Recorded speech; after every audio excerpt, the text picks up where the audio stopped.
Hello, and welcome to episode number 113. What? 113? Yes, 113 of the NerdProQuo podcast with Abbi Crutchfeild returning to talk about You Can Do Better. And we might as well start with the plugs, really quick plugs. Before we get started, of course, tomorrow night you have Union Square Slam. That is every Tuesday night at 7 p.m. at the Bureau of General Services Queer Division in the LGBT bookstore / community center. That is 210 West 13th Street in room 10, or is it 310 West? No, 308. I never get the address right. It's fine. You could just go look up Union Square on Facebook or just Google it. And they're having their Women of the World Poetry Slam tomorrow.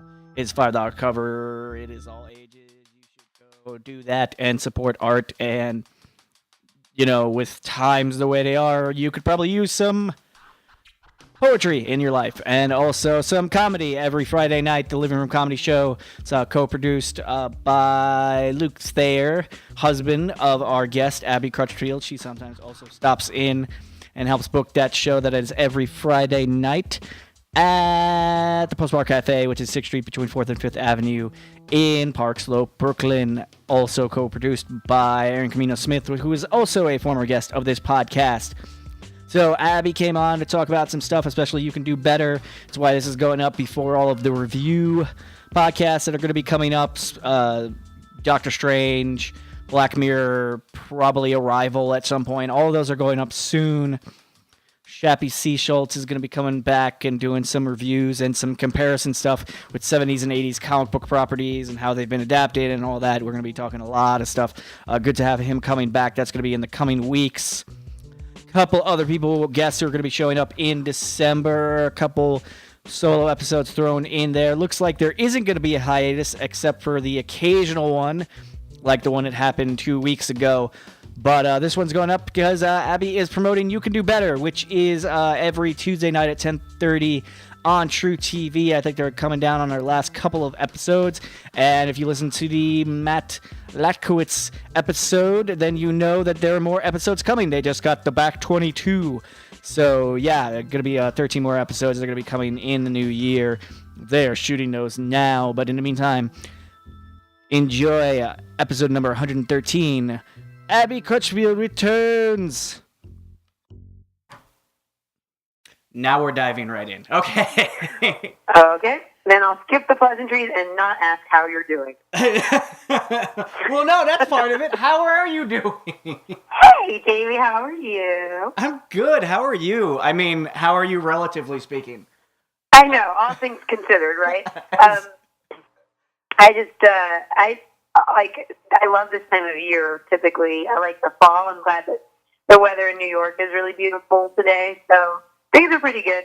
I've got work coming up, which is always a good thing to be employed. So, yeah, I heard maybe a possible that there's already a season 2 that is going to happen. We're calling it technically a back order of season 1. So we got 9 episodes for our first season, and now they're going to give us the full, 22. I think that's what it's been told. It's very early. You're catching us very early with it. You got the back 22 is basically what it is. Yeah, so the good news is we're going to be shooting some more episodes and teaching or guiding you through how you can do better at other topics.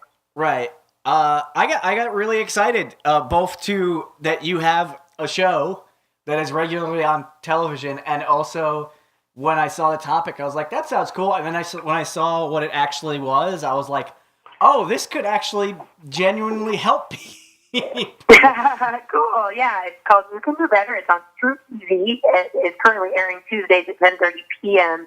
And I shot it over the summer. And this is my first TV show, so I'm super excited. I previously hosted, I think you even interviewed me while I was working on a web show called People Now for People Magazine's online component for people.com. Right. So that was super fun. That was a morning show every day, but it was not televised. So this is kind of neat to reach a different audience. Yeah, how did True TV happen? How did that show happen? Because I talked to Matt about, apparently he was sort of A Book About Booze was the genesis for the show. And Yeah, a lot of the show happened courtesy of him and his writing skills. He wrote a book called You Suck at Drinking, and then that began. He collaborated with some producers that were looking to make a similar themed show, and together they came up with You Suck at ... Yeah. And then I think it changed to, did he tell you all the titles? It was like How Yeah. to Win at, and then, it had a lot of iterations before it was finally You Can Do Better. And then how did you come to the show? Like, I know, and then a lot of it, I mean, he's on the West Coast. That means you spent some time, I'm assuming, on the West Coast. Well, let's see. He's the executive producer, and he was based originally in Oakland, and the show shoots in LA. So even he had to do some traveling. And I think he was meeting up with the production company in LA trying to audition or consider certain co-hosts.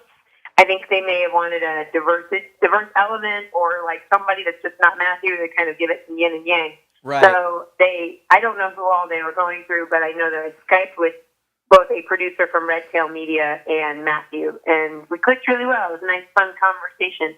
And then he commuted from Oakland to LA, and I commuted from New York to LA to shoot the pilot, or what were they calling it? They were calling it not a pilot, but a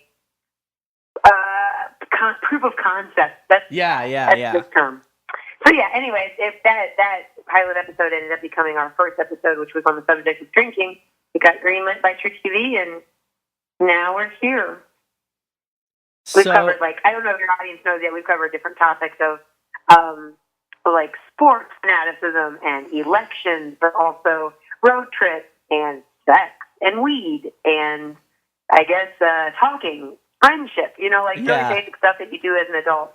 I have to say that my favorite 3 episodes so far, obviously the drinking episode, just because the kind of concept of the general concept of the show, and I actually weirdly why it clicked really well with me is because I actually had been having a lot of conversations with people who are younger than I am, or people who are my age. I have a friend that I brought up, also named Matt, and I might edit his name out, but he probably doesn't care. But that there are certain things that you don't get taught to do as an adult. If you don't have any experience with them, it can be kind of daunting. And one of them, the drinking one, I appreciated because I worked at a bar for a while.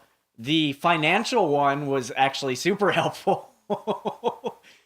Yeah, I don't know that I gleaned as much, even though we shot the financial one, I don't think I absorbed that information, so it was helpful to watch the episode. But the drinking one, just, repeating lines over and over again reminds me that it is good to know what drink you want before you even go to a place and how to order it to save yourself some time.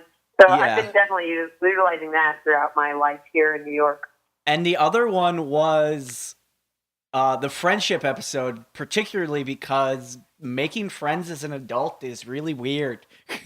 It's a really strange experience. And I know. I'm considering just being open about it and being like, I want to be your friend. That is me and the what is now the former roommate. We actually have said that directly to people. We're just like, it's like, you seem cool. We should be friends.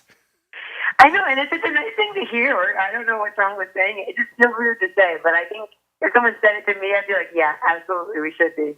So I have to. Some people hang out enough and they don't know that they're friends until someone finally declares it. Like, this is my friend Bob, and they're like, wow, I'm your friend. Yeah, cool. Yeah. So I have to ask this, and you do not have to answer this. Did you actually make real friends with any of the people that you met via those apps? I will give you a peek behind the scenes. They were not going by their actual names because of course, yeah. Their names were scripted. So I did not make a friend named Amos, but I did make a friend named Dom, who was playing that guy.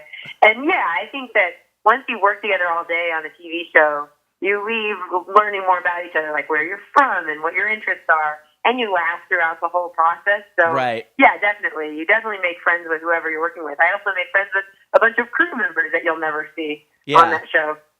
So, yeah, that whole show, friendship episode or not, left me with a ton of buddies. So I was great. I was really grateful. So, here's an interesting thing, because I know the the structure of the show also is very interesting to me. I can guess that the man on the street portions are actually not really scripted, and I can tell when there's like a sort of like a sketch. But how does it break down? I didn't really talk to Matt about this. How does it break down as far as how much is like writing the show? as far as like how much is scripted, how much yeah. Oh, go ahead. How much what? How much is scripted versus how much is just, there's stuff that's obviously scripted, and then there's stuff that's kind of like in that gray area of like this. The situation seems like it might be scripted, but I don't know that what's happening is. Well, one fun thing, like even during, let me just tell your listeners, like the show begins and ends with a sketch of characters who are usually facing a dilemma, and by the end of the show, after we've gone through the whole episode together, we've learned along the way, so there's kind of a solution or a resolution. And then in between, there are how-to moments, which is me or Matt directly to camera. Usually we're listing things like instructions of how to change a tire, how to make make pad thai in a gas station. And so then there's also expert interviews where we're asking questions of people who are professionals because we're not the experts. We're usually learning along the way. Right. And there are man on the street elements. So all of that needs to be fleshed out with a script roughly. And there's always a shell of a script of like, now it's time to shoot the man on the street. Now it's time to shoot the interviews. So with the interviews, I definitely have questions that I've asked that I know what I'm going to ask. And then they have answers that they've prepared that I don't know what they're going to say. But those inevitably lead to questions that aren't written down that are, oh, that makes me think of this. So we'll use the improvised questions if it's going down a certain way.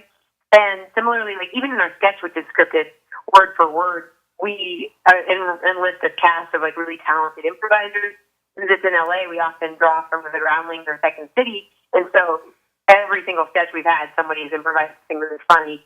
And then that goes into the final version. So I like that there's a lot of room for spontaneity, especially Man on the Street is like, that's usually when we're doubled overlapping or when Matt and I are doing what we're calling like versathons, where we're just like hashing out what we're going to talk about in the episode. It's right. Him and me on set just talking about our opinions on things because you get like more genuine laughs and it sounds less like a commercial. But I like the elements that are very how-to and direct that are like, I get to use my news announcer voice because those are informative and they stay with you longer. How much are you involved in like the actual writing process? Are you actually... Well, they definitely have to source our opinions on a certain topic. Like Matt and I are right now hashing out like, what are your views on pet ownership? Dog owners, are they the worst? The answer is yes. And so it's just kind of like, you don't want to like mix with them in the dog park. So I'll give him those kind of opinions, or we'll draw from my stand-up, or, on set, we'll kind of like hash out stuff and change something if it sounds too wooden. But, it's ultimately up to the editors and what we have time for to keep. So we have a lot of really funny moments that just don't, have time to make it, that I'm hoping for like a blooper reel at the end of the year or something. Right. So a couple things that I actually definitely want to know. How much are you as a stand-up? Do you have any time to actually still do stand-up? Yeah, here in New York, I have had a lot of time as I wait between shooting. Out in LA, our schedule was pretty grueling. I mean, Matthew's schedule was a little bit harder because he was writing with the writing staff along with shooting. So our call times are usually at 7 a.m. We usually wrap, if it's a full day, by 7 p.m. And we're driving, like an hour out to wherever, Pasadena, or, LA always takes an hour to get everywhere. Yeah. So, it's like, I'd say physically draining with regard to your stamina. But, and then as a result, like your evenings are technically open, but when you have to get up early the next day, it's a little bit tough. But I got to do some stand-up. That first 3 months that we shot, I actually halfway through lost my voice, and that kind of put a kibosh on all my stand-up from, the end of the summer to the early fall, sadly. But I got back into it when I got back to New York, so that's been great. So you mentioned the drive. You may or may not know this by now because the episode with Matt has gone up. We recorded while he was driving home through LA traffic. And But did he swear a lot because he has a little bit, and every once in a while I was like, "What is that ticking sound?" He's like, "That's my turn signal." Yeah. And I at one point I was like, "Wait, you're driving?" I was like, "What are you doing? Stop doing it. Pull over." He's like, "No, it's traffic. We're not moving. It's." Yeah, that's very typical that you're going like 5 to 10 miles an hour or you're at a complete standstill. But that is funny that he would try to do that while driving just because of all the interruptions you have to do while yelling at other people. Well, what was amazing was like I didn't realize he was driving until I heard like that ticking sound, and I was like, "What is that?" It's like, "That's my turn signal." And I was like, "You're doing this while you're driving?" Because that concept is so foreign. But I was like, "Oh yeah, you're in Los Angeles, and you're so we recorded around 8, and they're about 3 hours behind. So we were recording right in the middle of like what would be rush hour then. Right. So I don't think he was actually moving that much. Yeah, you can definitely spend 2 good hours trying to get home sometimes. It's really ridiculous. Even with Waze, I finally downloaded the Waze app out there, and it still is like, Waze will have you taking a bunch of left turns on roads that have really heavy oncoming traffic. So in other words, like you can never take this left. So yeah, it's kind of tough. Sometimes you just got to Google map it and go with the red light. And the stoplight. So you're New Yorker if I remember this correct. Okay, it's New York by way of, I don't want to say Indiana because that's where Luke is from, but is that, for some reason I'm having a brain fart moment about where you're from. Yeah, Luke and my husband and I are from the same town, Indianapolis. That's where we met in a comedy club, and then we moved out to New York in 2005, and then we got married in 2009. So how was the experience of actually, because I assumed maybe you have driven before, but spending a lot of time in New York, and then the experience of driving in LA. Yeah, I did not drive in New York. I have a car, but Luke usually borrows it to do road gigs, and I usually take public transportation to get here and there. Like, I've used it within Brooklyn, but I hadn't ever gotten on the highway except maybe once to go to Jersey. So driving in LA, there was a learning curve. I was super scared to switch highways, and I was like white knuckling it for the first month, I would say. And like honestly, like my favorite sign was, what was it? Freeway ends here or end of freeway? There's like this sign that when you finally exit the end of freeway, and I'm like, yeah. And the freeway isn't even that exciting, but it was like calm city street. Yeah. So yeah, I got over that pretty after a month. But it was it was like learning all over again. I'm from Indianapolis. And we have one major highway, and that you learn on it. It's a big loop, so you can never get lost. And I've just spent 2 hours circling that thing. Like, when it comes to driving, I can be a bit nervous. So, just the experience, because I want to... Had you been out to LA to do, like, pilots or to audition for stuff? Or was this the first time you had been out to the West Coast? Yeah, I think by the time I was shot the pilot for You Can Do Better, it was like officially my 5th time out there. Okay. And then moving out there for a few months was my 6th time. So I thought, my dogs are... Oh, I just lost you. My dogs are wrestling. They are Greco-Roman wrestling. And one just started humping the other's face while the other was engrossed in his penis. So I don't know if he was chewing on it. It was just getting a little too erotic. You did. Okay, I just want you to know that you disappeared there for a second, and then the context of what you were just talking about got a little lost. So I'm assuming you're talking about your dogs. Yeah. Okay. First of all, I had to break up my dogs because they were wrestling, but I said it was very like great. Oh, yeah, that is so gross. I don't know if dogs have a sexual appetite for that kind of stuff. These are brothers, and one, for the second time in a row, he just humped his brother's head, and his brother, having nothing else to latch onto, grabbed his wiener with his mouth. So, I don't know. Draw your own conclusions, but I'm not letting them film that in my house. Relax, guys. You're getting too jazzed. So, I also had to ask this, just like some of the individual episodes. So, just because the experience, because Matt and I mostly talked about like the genesis of the show. I kind of want to talk to you about. So, the first one, the weed episode. Number one, was Matt actually high? And what was that experience like? You didn't ask Matt that question? I did not. It didn't. I didn't come up. I don't know why it didn't come up, but it didn't come up. Well, for the record, he would never actually choke on camera because I don't think you're allowed to, or they would cut away from it. But he's like a proponent for recreational marijuana use, so it's not uncommon to find him in between takes that aren't the weed episode, taking a little puff here and there from his vape pen. So I don't know if he was actually high, but I do know that he did actually smoke, but just not on camera. So before we would start rolling, he would get into character. But that was typical of, that's just how he rolled. So, So technically, yes, but I don't know if he was high. So I'm sure he was. I'm sure he got, he was familiar with the feeling of being high, so it was a definitely authentic episode, but it wasn't over the actual course of time. We had to shoot that in different days, so it wasn't like day after day we were living in a house together. Right. So there's also another thing that I noticed about True TV, and this might be because a lot of times, a bunch of the times that I've watched it, I watched it by DVR in it, but do they edit anything? Because it didn't seem like they edited any of the curses or anything like that when I watched it. And it might have been just, I don't know, that might be a DVR DirecTV quirk, but is that an actual? No, I think they have, they definitely edit things. We even edit in real time. Like if the script has a swear word, we record a version without the swear word just in case. So I think FX, which is not, it's not True TV, but I've noticed on FX, Damages. You remember that show with Glenn Close? Yeah. When it moved to FX, they could suddenly say the F word, and they have a limited number they could say. I think they could say 4 per episode. So we would just count them for fun. They got their quota in.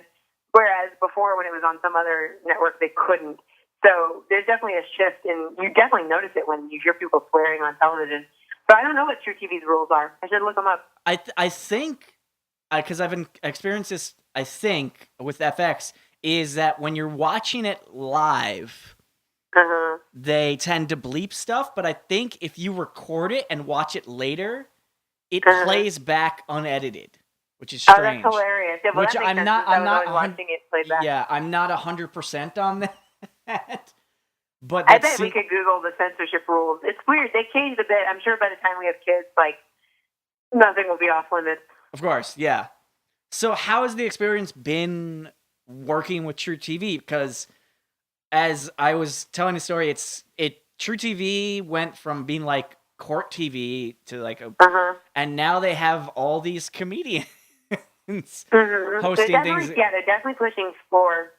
They're rebranding themselves as a comedy channel because they've got a ton of funny shows. They've had Impractical Jokers for years; it's done really well, and now recently they've got Adam Ruins Everything, which I believe is going in its second season, and it's their front-runner show. It's doing really, really well. They've got a comedy magician show called The Carbonaro Effect, which is a bit reality, candid camera style. They have Hack My Life with Brooke Van Poppelen, and I think they've got some original sketch coming up too. They used to have Friends of the People, which was sketch comedy. So yeah, they definitely have tapped into the comedian world and tried to create funny content. How has it been actually working for True TV? How has that been for you? The network I think it's been good. I don't know. Let's see. I did one other show.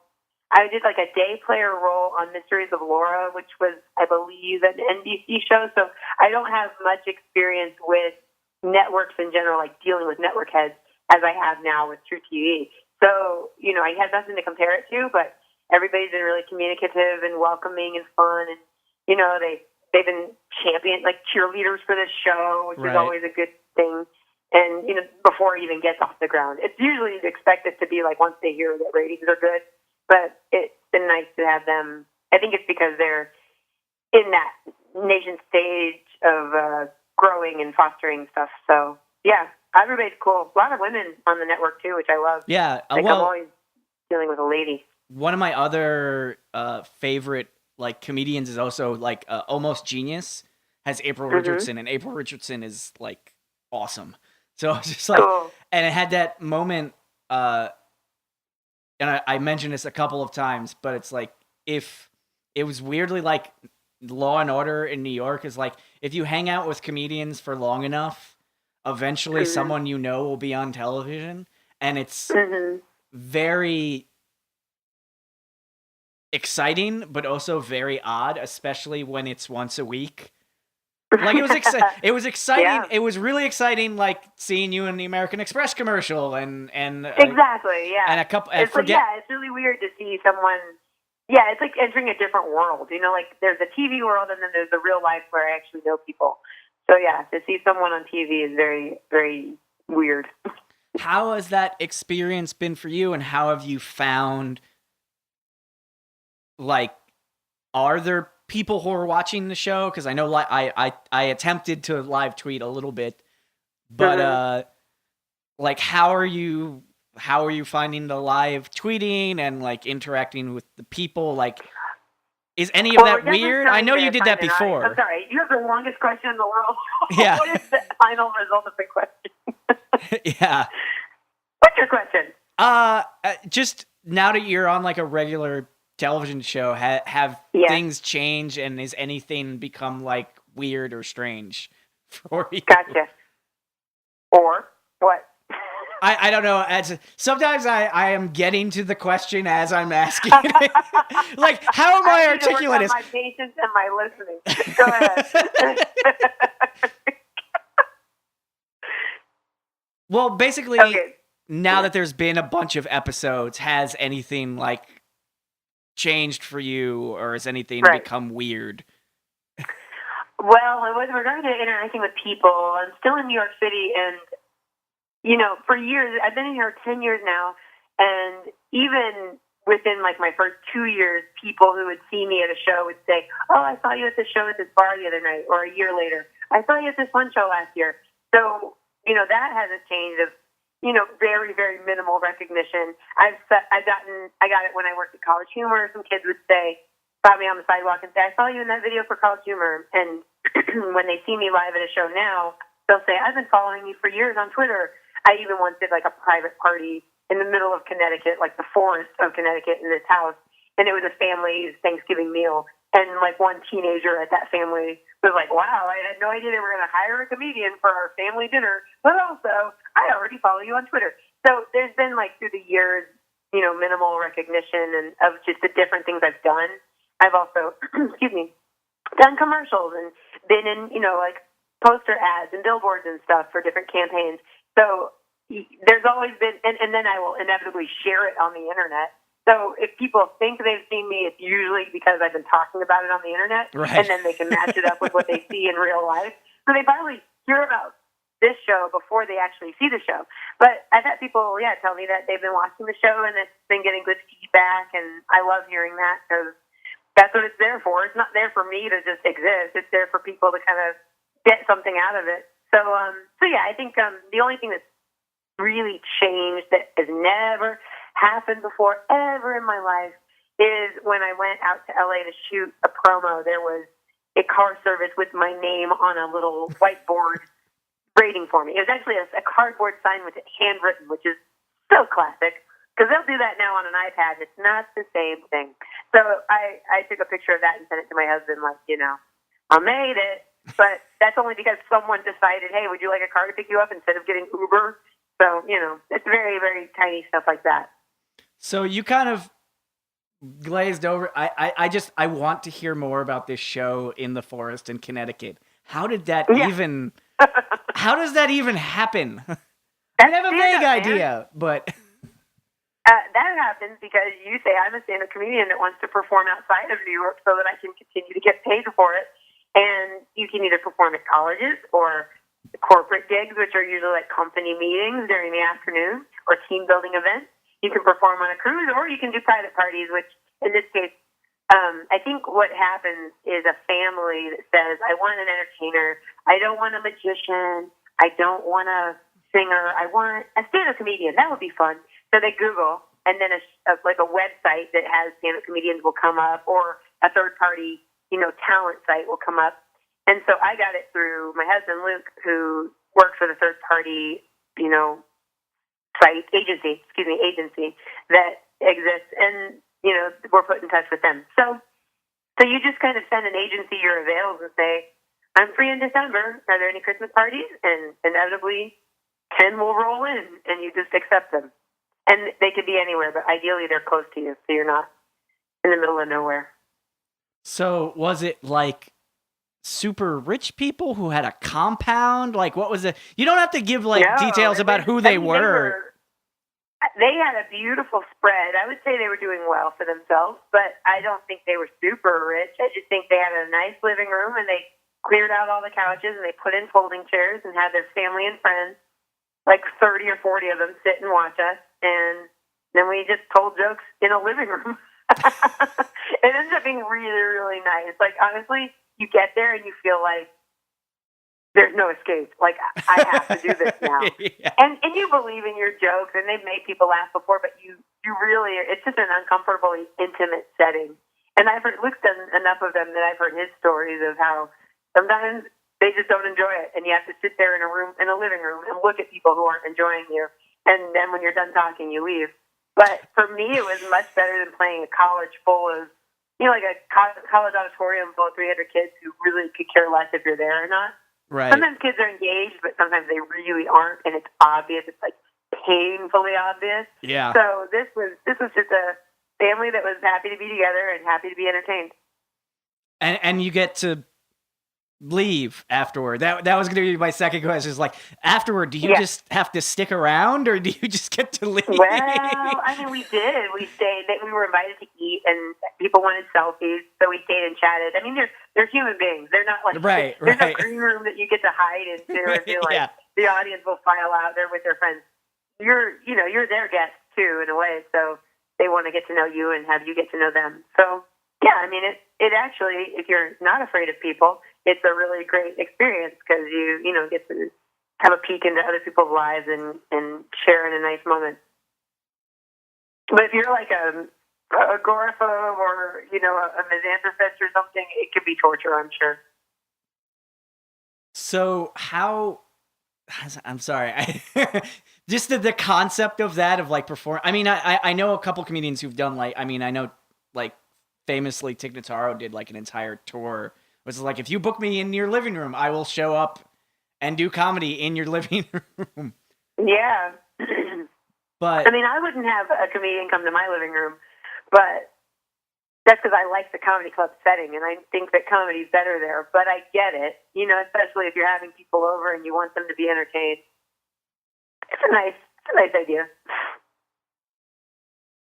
So I'm trying to think, because I had more. A lot of this is just like, what else have you been up to? I haven't seen you or talked to you in it really, because I know Luke and Aaron. I mean, because I'm not free Fridays anymore, so I can't really go to the living room. Do you ever get to? We still produce a living room show. I take a few days off in a month every now and then, a couple weeks off, because the show is weekly. It's every Friday, just to kind of give our regulars something new to see. If I'm still banging out the same political idea, it's not going to be fresh for them. But it's important that I keep telling this joke, so I'll do another Friday show instead of my own. But yeah, it's been going strong. I think we're going to take a break for Thanksgiving and take another one for Christmas, just in case people have places to be.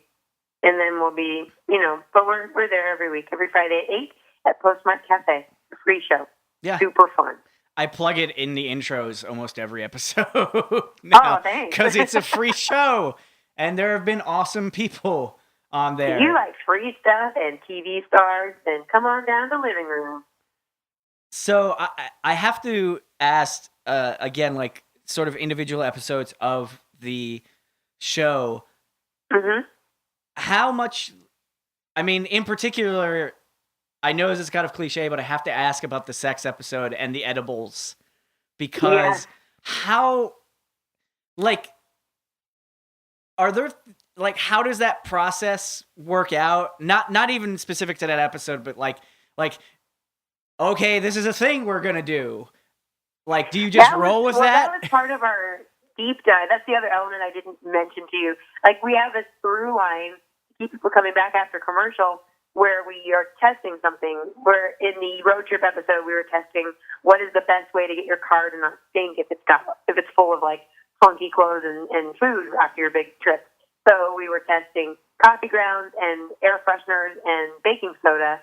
And so for the sex episode, we were testing edible items, and I think it was all edible items in the bedroom, which ones we would rate. Because these are things that you always hear about that people use, but you've never needed to or really wanted to buy them.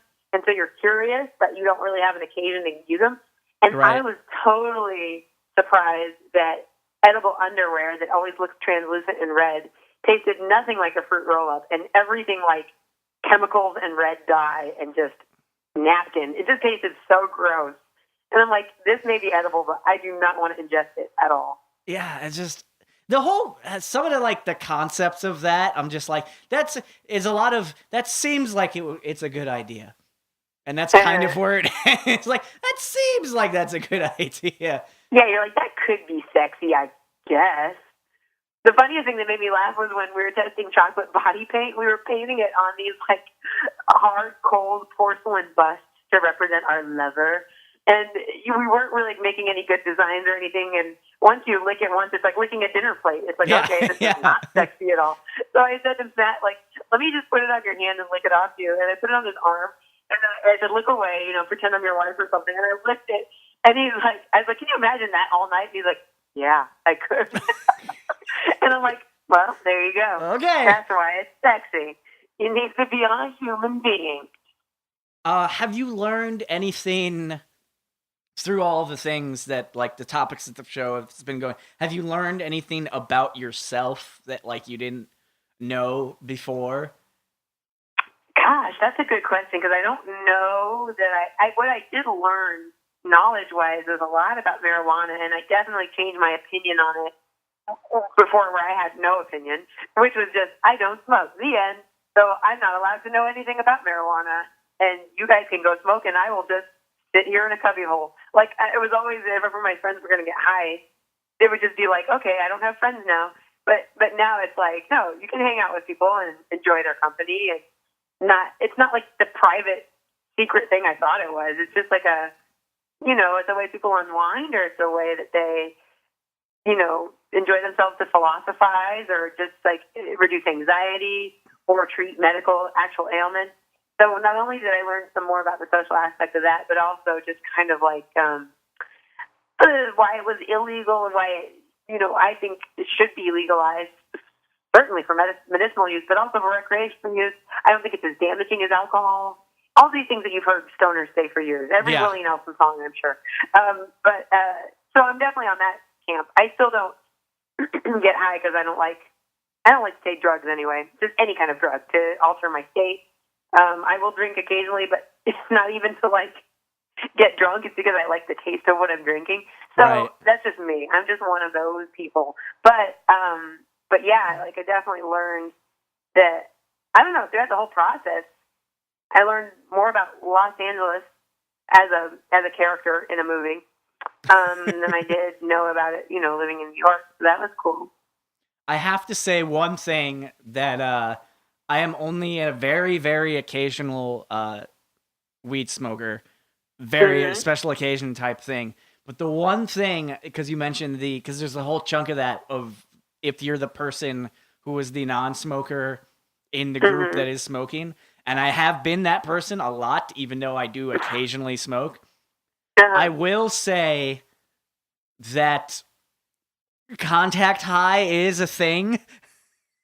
Really? And we say in the episode that it's not a thing. Really? I will grant that it might be a psychosomatic thing. It might be placebo effect, but I don't know. Maybe it's because like if you're in a small room and the smoke is just pervasive, because I have been in that, and it's like I'm the only one not smoking, but technically I'm still breathing in all of this smoke. I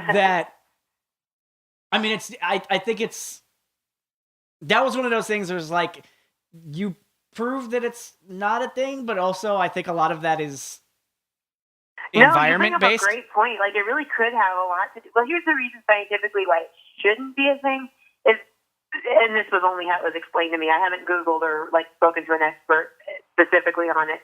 But Matthew was saying that this THC is the chemical that reacts in your brain, and so you're ingesting it, and that's how you get the majority of it. So it's not like it floats through the air. What's floating through the air, the smoke that you expel, or that I guess comes from the actual plant, is just Right. smoke. Like, it chemically does not have the THC in it, or Right. if it does, it's in a super, super low dosage. But it does have a smell, and that smell can trigger that feeling of, my friends are all giggling now, or they're only in a good mood, or you, if you've gotten high before. Because I always seem to feel relaxed when I smell it, but it's just because I know, Right. I think it's because I know someone's having a good time. So I'm like, just the way you're relaxed when you see people hug at an airport, you're like, oh, they love each other. So I think it might be a placebo effect, like you said. I don't know. I'm going to look into it. Yeah, that was one of those things. I was like, I think, like, I know contacting is a high, whether scientifically it's actually like a THC high, or if it's just an environment, like, Yeah. psychosomatic thing. Though Right. I'm always of the opinion that it could be either. Even if it's psychosomatic, you could literally be releasing oxytocin levels, which makes you feel good. Like, you could be releasing that from your brain, triggered by the memory of it or something. So that is, or just that you're around a bunch of people and the group think effect starts to happen, even if you're not, quite possibly. I think more studies need to be done with you. You need a hot box immediately. Let me know. I'm going to Atlantic City this weekend. We'll see. We might test for a friend's birthday. We might test some of that. Yeah, that's the one thing I hope with legalization is that it can still be fun for people, and it doesn't just become this thing that we take for granted. Like, I've been joking on stage, like, once recreational marijuana is legalized, it's going to be corporatized, and we're going to have, like, Keurig is going to make a version of it, like the weakest, boringest version, like they've done to coffee. And it's like, just don't ruin weed like you ruined coffee, please. It's funny you bring that up. I mean, I know this is not exactly on topic with what we're doing, kind of on topic, is I was reading an article in Rolling Stone that actually in some of the places where, like Colorado, where it is legal for recreational use, there are big conglomerates who are trying to, like, muscle in and, like, get, like, subsidies for it, and there's the whole like sort of who just kind of want to, like, if you're going to legalize marijuana, to make it more like everything else that agriculture is, like massive agriculture, like that is starting to come into play, of people who are trying to get it legalized in other states. And there's this whole, like, internal fight amongst people who want to legalize marijuana between the crunchy granola person you usually think of, and the guy in a three-piece suit who's like, no, if we made this like mass agriculture, it's $1 billion business. And there's this kind of, so we also want it legalized for that. So that's definitely coming.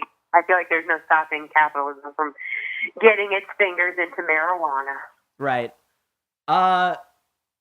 I know this is kind of, it is the elephant in the room, and if you don't want to talk about it, you don't have to. Okay. But I feel Are Matt like, and I having sex? Yes.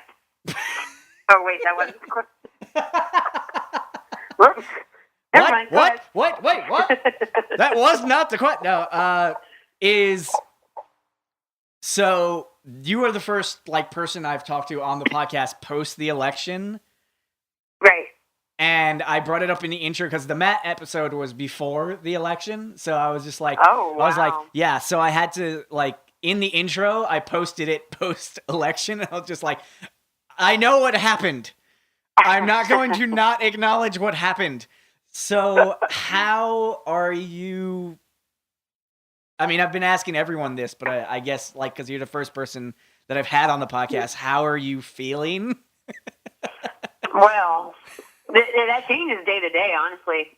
And it's funny that you say the elephant in the room. It's like, oh, the Republican symbol, elephant in the room. Like, It's so funny if you look at everybody's Instagram who was likely to vote for Hillary. They're like super happy in the morning, and then either they just stop posting for 3 days because of the election results, or like me, I just posted a picture of me with my I voted sticker covered by a Michael Jordan crying face because I was completely taken by surprise and disappointed. But and I don't believe it's like that this requirement that you have to share who you're voting for. Right. And I usually keep it private out of respect to the process of like, it's your ballot. There's a reason the sides are up on your ballot box. It's like your own little private decision. However, freedom of speech allows people to, kind of, promote any candidate they want, and that's great. But it was after the election that I was like, I didn't vote for Trump, just to let you know. And I know I live in New York, and hardly anybody voted. And in the United States, like Hillary won the popular vote, so you're not likely to run into a lot of Trump supporters. Right. But it was just kind of like this. I felt like I needed to make a declaration of like, look, I don't know how this happened. It wasn't because of me. Right. But yeah, I was just completely shocked. Like, and it was that I didn't even like make it real until they officially, like the journalist that had been saying about these what were they calling? They were calling firewall states or something. There were these certain states that could swing either way. And as Hillary lost Sunday, would be like, but she still could win. It's anybody's game. Even Fox News, I was like flipping in all the election coverage, and Fox News was like, it's still anybody's game, even though Trump seems to have won more majority states or more swing states than we thought. So I was like, this is getting weird. And then finally, they were like, it's official. She's not going to win. And it was like 10:30 p.m., so they hadn't finished counting the votes. Obviously Alaska hadn't even voted. But I went home. I was at my friend's house, and we were having an election, quote-unquote, party. And it just became sad and quiet. And nobody wanted to do anything. And I just walked home, and it was really quiet and cold. And I didn't, I'm sure a lot of people were expressing anger and stuff online. But I couldn't even think of, like, a way to make it funny. So I didn't really share on social media a lot because I usually only like to be funny on it. Right. And then I think maybe 2 or 3 days later, I finally cried, and I realized I'm crying because I'm really disappointed. Right. So that was my process. How about you? Well, I've the weird, like, almost joke that came out of that night was that was kind of officially like a day after my roommate had moved out, and he took his cat with him. And I have not lived in an apartment, and the new guy doesn't move in until this weekend. So election night was me coming home to the most traumatic part for me was coming home to an empty apartment with no animal. Like, I have a turtle, but you can't, like, seek comfort in a turtle. So I was just like, and I'm by myself. Oh, yeah. I know. It's really, really hard, especially because you're actually grieving. I mean, I know that it seems dramatic to people who weren't emotionally invested or who were for Trump, but for people who wanted to see history being made in a first female president, it was just really sad and upsetting. And also then when you you've known this whole election, that he's not held any kind of form of office, and you're like, why did this happen that this person who's not qualified, according to that, he has no history working in any kind of government position, gets the highest office? Now I'm in this mode where it's very absurd to me, and it's funny in the absurd way, but I don't think I think the first week I was just overwhelmed by all of my Twitter timeline and all social media of people who are like-minded complaining and turning to fear and spreading anger.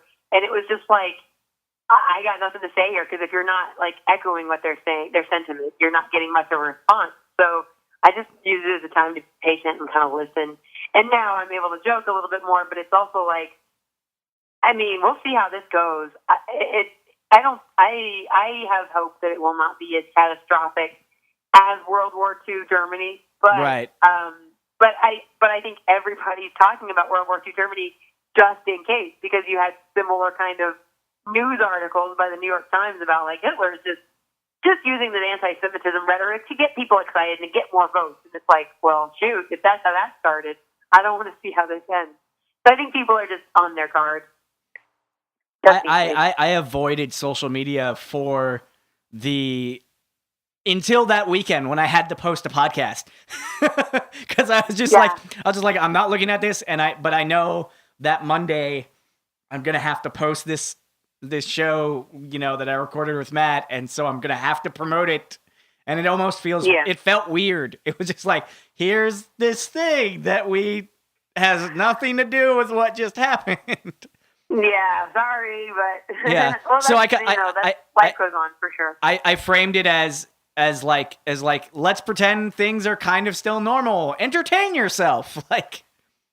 I mean, you do have to put your clothes on and go to your job and stuff. Right. Like, even though you're grieving, I think when you grieve a dead family member or a national tragedy, it's just, like what Oprah says, or like someone said, you have to find a new normal. So I think we're also kind of waiting in that period, waiting through the muck. And for me, it hasn't sunk in officially that I'm going to have to see him at every, important political thing. You're going to have to see his face and hear his name. And I mean, I definitely, in all fairness to the people who did support him, it's just like, I get that that's normal, but when you have the perspective that so many, I guess, liberals have had of him, it's darn near unacceptable that you have to deal with it. I mean, I'm a little bit more in the middle anyway with regard to, he's just a human being, and this doesn't change everything. But then again, I'm a privileged person that's not among the minorities that he has threatened to deport. You know what I mean? So I think it's a good time, and you've heard this before, for everybody to be vigilant for their fellow man, and kind of support justice and stand up for the things that are good and pure, and not bigotry and hatred and fear mongering and hate mongering and bullying. And if you can stay on that side of things, then I think you're going to be okay. Have you been up on stage since then? Have you done stand-up? Yes. And let me tell you, it's tough. It's kind of like trying to make a friend laugh who's gone through a breakup. Because you want to bring it up and you'd be like, we hate that guy, right? And they're kind of like, yeah. They're just not ready to join in. So audiences have been a bit tight, a little quiet, but there are laughs there, and they come to a comedy show to be able to laugh. But a lot of comedians are still processing it, and they want to do their Trump material. And they had Trump material leading up to it that was making fun of him, but it's not as easy to laugh at him knowing that he's won the thing that you thought he wouldn't win. So I think that both comedians and audiences are struggling a little bit, but hey, SNL had a show. Yeah, SNL had a fantastic show, actually. They had one of their better shows in years. So yeah. I mean, Chappelle helped, I think. Yeah, he did help. Well, and because people need to laugh. That's the thing. That's the flip side to deep grief, is like huge laughs. So when people are ready, it'll be a good time for comedians again. But it's just like, I don't know. It's so fresh. I don't know when this is going to air, but this is literally a week and a day after the election. This is probably going to go up next Monday. Is probably when it'll go up. It will have only been 2 weeks removed from the election, so your listeners are still fast-forwarding this part. They're like, I don't want to hear about it. Yeah. What are they going to say that I haven't heard already? Yeah. But again, it's one of those things where it's just like, why ask, like, have you been up on stage? It's like, there was that the special that what pops into my head is that special that George Carlin did right after 9/11, and he basically, the start of the show is he said, look, I know that this thing has happened. I'm not going to pretend like it didn't happen. Let's all acknowledge that everyone's feeling really kind of, we're all feeling really traumatized and weird right now. It's like, but in the spirit of going on, I'm going to do the show that I intended to do before this happened. And then he just did the rest of that special. Like, but it was that thing. And comedians. I'm sorry. Go ahead. No, it was that moment of just like, let's just acknowledge in the beginning, I know what happened. You know what happened. now let's try and enjoy ourselves. Important. It's definitely important to acknowledge it because that's what a comedian does. You know, they take the temperature of the room no matter what's going on. If someone drops a tray or if someone's heckling or, you know, if the audience is distracted in any way before they want to, you know, just become absorbed by your comedy, you have to kind of acknowledge it to show that you're with them and this is a conversation that we're having. But also I think comedians, I know for myself, I was desperate to get on stage. One, because it feels so good to perform. It feels like I'm helping people feel good right now. And when the world feels bad, that's what you want to do immediately. But also, you got your own ideas that you've got to get out of your head and you want to talk to somebody. And so, you know, people, I think comedians often joke, oh, this is my form of therapy. But it can be because you are sharing your ideas. And I think that it was hard for me to write jokes online because people weren't, in Twitter, for example, they're not coming to you for your jokes. They're just catching your jokes that you're kind of interjecting in their timeline. So if they see, you know, that a bunch of students were put on a Facebook group that was very bigoted and had a bunch of hate messages, and they see that these protests are being interrupted by, you know, anti-protests or whatever, then they're reading all this sad news, and then they see your joke about chicken soup, and they're like, "No, it's not the time, Abby." You know, so it's harder to be funny or whatever to try to grieve through it on social media than it is on stage when they've come to you and they want to hear you make them laugh. You know, I mean, coping mechanisms are a thing, but I almost feel like because I did a similar thing where I was just like, and it just happened that someone I knew was featuring this past yesterday at a poetry slam, and I was just like, I need to hear poets. Yes, exactly. And yeah, exactly. You bring up another point. Art is beautiful, and it helps you escape the very difficult, painful parts of reality, and or make sense of them. So I think, yeah, more than ever, in times of trouble, people need art if they can find it, you know, and if someone can muster it and create it for them. Poetry would be great to hear in a time like this. Yeah. Yeah. So and music. Yeah.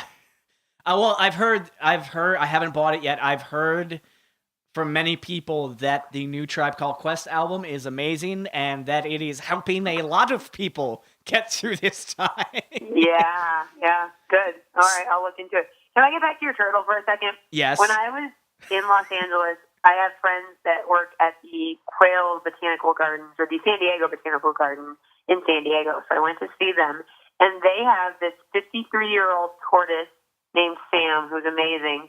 And it's like when it breathes, it sounds like Darth Vader. It's just like this really all-encompassing breath, and it really wants to be around you, but it moves very, very slowly, so it causes you to slow down. So I don't know if turtles are anything like tortoises, but I want to own one now that I've met Sam the tortoise. And if you have a turtle, just sit with it and enjoy its presence because they're an amazing creature. Yeah, well, he's a water turtle, so he's a lot more excitable. But I will say that one of the amazing things, because I used to feed him by hand, is, and I don't do that anymore because he's too big and he has latched. He could snap you. He could get your finger. He's latched onto my finger, and I literally have to, when he bites, because his jaw has become different a little bit. Yeah. Is that it latches, and then I have to literally grab him, take him out of the tank because he won't let go. Put him in the sink, and this is why I don't feed him by hand. I put him in a sink, and run water onto him until he lets go. That's so gentle. Oh, I'm so glad. I thought you were going to say I have to smack him with a hammer. No. No, that's good. You have to trick him into thinking it's time to let go of the food now. He gets so excited about. In fact, I am near the tank now, and I can hear him splashing. He gets is it just he's excited to eat, or he's excited to have company? He's excited. I wish, and I will admit, I sometimes do get as excited about. I will say, I wish I could get excited about everything as much as my turtle gets excited about being fed. Right. That's part of the day. I have actually gotten that excited about having food. I will admit. Yeah, absolutely. to bring it all the way back around in a semi-awkward way to the actual show that you're on. So You Can Do Better on True TV. Yes. Do you think, number one, I'm assuming you're off for a little bit, right? At least till Thanksgiving, maybe? Mm-hmm. Yeah, we're going to shoot again in the winter, but not yet. So do you think this changes any of, like, have you talked to Matt at all? Does any of this change what the show does now? Because I know that, like, it's a comedy show, but it's also, like, sort of, it's weirdly altruistic in a way, of, like, actually trying to help people. So I wonder if, like, the election results will change. How that affects a show that, like, do you think it'll affect it at all? Like, how you go into things? Like, the we vibe? definitely kept it bipartisan for the election episode, but I'm not sure. I mean, I think we are going to try to tackle more controversial topics, but I don't, since they haven't been green light, there's no point in bringing those up. But I do think that, if anything, it's just going to inform the writers and how they want to approach stuff in a positive way. I can't think that it would make enough people, like, I don't know what you're expecting, but just I'm not. I'm just curious. I think this country needs to come together more than it needs to be divided. So, yeah. Literally, the only thing what I was thinking was, it's you can do better at coping mechanisms. Exactly. Yeah, you can do better at eating chocolate cake to hide your feelings based on the election. Yeah. Like, that was the only thing I could think of. Was like here's the other thing. You can do better at dealing with traumatic events. Like, it doesn't even have to be specifically, like, election related. It's just like, I mean, I'll just store that under my hat. You can do better at grieving. I think would be a great episode, because it's kind of like, how do you really? Everybody always says there's no wrong way to do it, but the fact that we have to keep reminding people that there's no wrong way to do it makes me think that people think, oh, I'm not grieving right. They need to get over this dead person. So, yeah, I think that'd be an awesome episode. I don't know that that's on the agenda for season 2, but, the longer we're on the air, we're going to have to get into some really deep stuff once we've covered all the superficial things. Yeah. And I'm looking forward to it. I'm excited. I'm excited for you. Last time I talked to you and last time I talked to Luke, I definitely brought up that, like, having known you guys for so long and seeing, like, the evolution of your stand-up and seeing, like, things that are happening, it's just, like, I'm so excited, but also just when you've watched someone do stand-up or, like, in their, like, entertainment career for long enough, you can kind of start to notice, as, like, oh, this is where it starts to like, if not the rocket rise, it's like this is where things start to turn. Momentum. Yeah, like, this is where you can see it, like, in the person. Yeah, it is interesting. I totally keep my eye out for that too when I see friends get different things. It's like, are you going to come back with confidence or with a new hairstyle, with a new, like, I think I always hope for that for myself too, of, like, this is where my stand-up takes a whole new form, like when George Carlin loses the straight lace look and gets the ponytail and the beard, But I think all that stuff happens gradually, and it only makes sense when you look back on it, of, like, oh, this is the turning point for this moment. Because when you're in real time with any change in your life, everything's gradual. But look how far you've come. You've got your own podcast now. When I met you, you were, I think, doing poetry open mics. You might have been actually doing the road with your poetry, but it seems like I've watched you through that arc of, like, mics to actually getting paid to do poetry to now doing, and comedy, and now doing live shows, but now doing podcasts. So, it's been cool to watch you grow too. So, because we're actually at an hour now. So, besides the show, to plug, I wanted to say two things, both just kind of so excited and happy for you. And also, this is going to sound kind of terrible, but so glad I like the show. What a relief. Well, you gotta hold your breath when you I've brought this up before, and I feel really bad. And then I listened to him talk about it on a podcast, and I was like, Okay, I feel like I have closure on this. But when Mulaney got the show on, I was so excited. And then I watched the show and was like, I don't like this. And I'm really Well, sad that I don't like this. I didn't dislike it, to be honest. I was super excited that Dean Smith was on it and Martin Short was on it. Yeah. It's just one of those things where you don't know what's going to take with the American public. Like, to me, it had all the trappings of what people were into at the time, but it didn't necessarily reflect his irreverence. It was more like the early stages of Seinfeld. Like, this is his act put into sitcom form. But Oh Hello on Broadway, which I have not seen but have heard great reviews, seems to be right in his wheelhouse. So with him having more creative control, so you never know. You just never know, like, what people are going to latch onto. Yeah. So I think as long as you're true to your own, if you're doing you the best you can do, that's great. Like when I was on People Now, I got to use my actual name and my face, but not any of my material. And I'm, talking about people, celebrities' lives and things that I'm not really well informed about. I had to actually watch these shows that I was going to interview on and read the news before I reported it. But otherwise, I probably wouldn't have delved into the lives of these actors I didn't know. So I think that when you're removed from what it is you actually have to do, it's harder to be excited about it. But if you're bringing your own personality to it, you don't have too many regrets.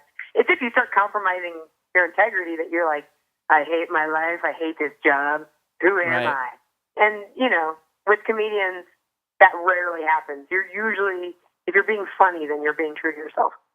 So a couple things just about people you know. For me, because this popped into my head, so I'm just going to tell you. So I might have mentioned this to Luke, but for me, like watching Luke do stand up, for some reason, the thing that I was just like, oh, he's like now knows who he is. You know that moment where you watch comedians, you're like, you know who you are on stage, and you've started to like take chances. Yes, I'm so jealous of that. I love that when people find their voice and they have a perspective on things, and the perspective is clear to the audience. I love that. I think that's awesome. Well, for me, it was when I'd go to a living room show for Luke, watching Luke. Yeah, I'm just talking about your husband now because fine. He's my best friend. It counts. Is when he started to have the whiteboard and take suggestions from the audience, and he would riff, and the riffs were like, even if they weren't completely confident, like it was like they're working. Like what he's doing. It's a great way. Yeah, for sure. He still does a version of that. Like even if he doesn't have a whiteboard, he'll say, "What do you guys feel like talking about?" And it's to me, if you're a new comic, that's a trap. It's like, what if they say something and you don't have a joke based on it? But for him, it's a challenge of, let me share what I actually think about that and use my skill set as a comedian to make you laugh. And so, it's kind of the closest a stand-up can come to improvising besides actual crowd work. And I like it a lot. I like that he does that because it definitely, it kind of forces you to get to the heart of how you really feel about something. And it also shows that no one can really throw you for a loop and put you in an uncomfortable position. It's like, if they want to talk about something that's important to them, you're like, all right, let me see if I have an opinion on that. And if you don't, you can be honest and be like, what do you think about that? Because I don't care. It's nice to see him do that. And then two more things, and then I will let you go. Number one, just a fact about Matt that you might not know that I found out because you brought up that he's very guarded. He calls himself very open, but I always feel like I learned something new about him because he's a private man. Yeah, because I mentioned that I had toured with poetry because I asked him like where he was from, and he was like, well, he spent some time, up in Massachusetts and around New England. Yeah. And then I mentioned that I had toured that with poetry, and he was just like, no, blah, blah, blah. And apparently he helped found the Hampshire College Poetry Slam Collective. And a bunch of the people that I know from the New England Poetry Slam community have toured and were also part of that community that he started at Hampshire. Wow, very cool. And I was just like, he's a cool guy. Yeah, now you have a fact about him that you might not. Now I know more about that. I like it. Yeah, he is this big. He doesn't think he's a big question mark, but to me, he's a big question mark. And I'm always trying to figure out more about him. But everything I learn is always really cool. So he's a nice guy. And the second thing is, because I don't know this, I have been basically just switching on Tuesdays at 10:30 and hoping that there's an episode. Are there still episodes airing, or are you guys off for a while? We have two. I think we have two left. One for sure I know is a holiday episode, so I think that has to air around Thanksgiving or closer to December. Right. And the other one I can't remember what it is. Like Matt and I were trying to go through which ones they were. So if you need to add it in post later, I can look through my notes and see what it might be. But I just can't remember because the way we shoot episodes is every day we shoot different parts of different ones and not in consecutive order. So it just has to do with location. Like what location can we use today? That makes sense. So for me, it makes continuity with my nail polish and my makeup a little challenging, but they always take a picture of me to make sure we know what I'm supposed to look like. Or I should say hair. Our makeup artist definitely does the job with her makeup, but for me, I'm the one that does my hair in the morning and I do my nails. It could be one episode less, which is holidays, or it could be two, which is holidays and something else. Well, get back to me and I will plug it in the intro. But in the meantime, it is every Tuesday. And 10:30 p.m. on True TV. True TV. Oh, 9:30 Central. So if you live in the Midwest, it'll air at 9:30, and then on the West Coast, technically, it airs at 7:30 p.m. Really? They don't delay it and then put it on the West Coast at 10:30 as well? Is it? And it's actually split out like that? The way good question. Because whenever I watched it in California to live tweet it, I had to tune in at 7:30 because of the 10:30 New York time, and I wasn't watching it on my television. I was watching it through an app, the True TV Watch Live app. So that's tough because I think different providers air at a different time. So that must be why they don't broadcast the West Coast time. Because it airs some other time. So just for East Coast people, at 10:30 p.m. every Tuesday on True TV. We only want East Coast people to watch it. We don't care about the West Coast right now. and there's going to be and there's more episodes coming. I'm really excited for the show and you. Sure. Yay! Thank you so much. Yeah, hopefully it gets a little.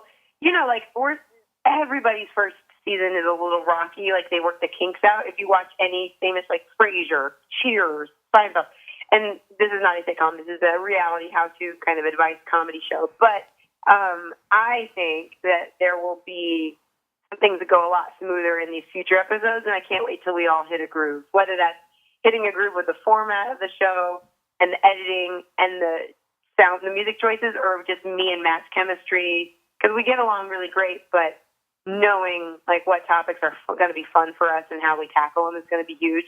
So I can't wait for more episodes. I think it'll be even better than the first round. I also noticed that even in the episodes that aired, there's already just to let you know, as a person who's kind of a nerd just a nerd in general, but about those types of things, there's definitely a progression even in the episodes that have aired. Yeah, for sure. Yeah, I think a lot of that's on the editing end because even though we shot them out of order and we were still getting to know each other, the editing, they have more and more time to do the later episodes. So it's it just shows, I just noticed between 1 through 4 got increasingly funny and increasingly interesting to watch. So it was just kind of cool that even the editing team got in their groove.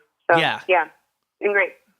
Hooray! I'm so excited. Yay! And I'm glad to talk to you. And hopefully I will get to see you guys soon. I don't know when it'll happen because all of our schedules have gone insane. This is how I talk to people now. It's very sad.